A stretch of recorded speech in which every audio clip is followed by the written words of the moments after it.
के लिए पीएम मोदी का आभार। ये बदलाव विकास की दिशा में अग्रणी कदम है। जीएसटी में से 2 स्लैब होंगे अब 5% और 18%। अधिकांश आवश्यक वस्तुएं 5% के स्लैब में। राज्यों के हितों का पूरा ख्याल रखा गया है। किसान, महिला, युवा, एमएसएमई को नई शक्ति मिलेगी इस नए फैसले से, यानी कि जीएसटी में बदलाव के फैसले से, जो जल्द लागू हो जाएगा। क्या कुछ कहा गया है योगी आदित्यनाथ द्वारा, सुन लेते हैं।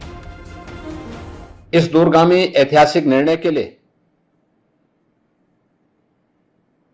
माननीय प्रधानमंत्री श्री नरेंद्र मोदी जी और केंद्रीय वित्त मंत्री श्रीमती निर्मला सीतारमण जी का हृदय से अभिनंदन। अब जीएसटी में केवल 2 प्रमुख स्लैब 5% और 18% रहेंगे। अधिकांश आवश्यक वस्तुएं 5% स्लैब में रखी गई हैं, जबकि विलासिता की वस्तुओं पर, जिनकी संख्या बहुत थोड़ी सी होगी, वह 40% तक के कर दायरे में उन्हें रखा गया है।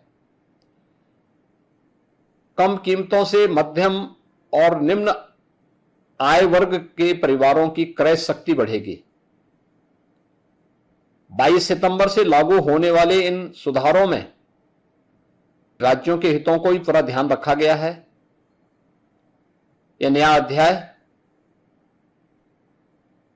किसानों, महिलाओं, युवाओं, एमएसएमई सेक्टर और छोटे व्यापारियों को एक नई शक्ति देगा।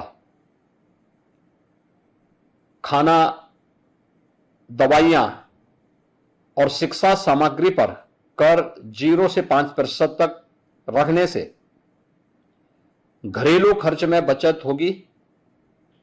रोजमर्रा की वस्तुओं पर कटौती से उपभोग को प्रोत्साहन मिलेगा और हर परिवार को तत्काल इससे राहत भी मिलेगी। जीएसटी अनुपालन अब और सरल होगा। प्रीफिल्ड रिटर्न, तेज रिफंड और आसान रजिस्ट्रेशन जैसी व्यवस्थाएं छोटे व्यापारियों, उद्यमियों और स्टार्टअप के लिए एक बड़ा सहारा बनेगा। ईज ऑफ डूइंग बिजनेस को एक नई ऊंचाई प्राप्त होगी। उपभोग व्यय बढ़ने से ऑटोमोबाइल, टिकाऊ उपभोक्ता सामान और निर्माण क्षेत्र में मांग तेजी के साथ बढ़ेगी। लाखों नए रोजगार के अवसर पैदा होंगे।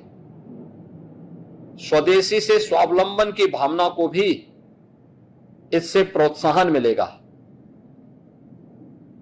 उल्टे शुल्क ढांचे का समाधान, वर्गीकरण विवाद का निपटारा और पारदर्शी कर प्रणाली व्यवसायों में स्थिरता और विश्वास को मजबूत करेगा।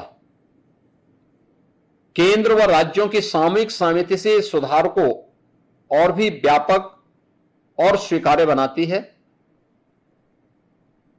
बीते वर्षों में माननीय प्रधानमंत्री जी के नेतृत्व में निरंतर प्रयासों से थोक महंगाई 2% से नीचे लाने में सफलता प्राप्त हुई है। नए जीएसटी सुधार खपत और मांग की गति देगी, जिससे अर्थव्यवस्था मजबूत, स्थिर और समावेशी बनेगी।